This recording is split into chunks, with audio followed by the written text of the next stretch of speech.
Hello, this is an idea for an enhanced employability hub, and it'll have three distinctive features that set it apart from other hubs of a similar purpose. So first, it is, aside from just ordinary videos on employability skills, we could have videos specifically developed with our partner employers that are then incorporated into interactive mini courses.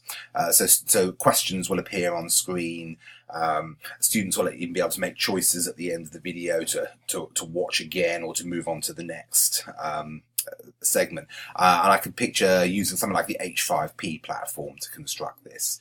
Second distinctive feature, which I'd probably construct using a sort of Snatchbots platform, is the use of interactive, intelligence-based artificial personalities that can take on roles like an employability mentor or a virtual employer, which would do everything from practice interviews to answer frequently asked questions.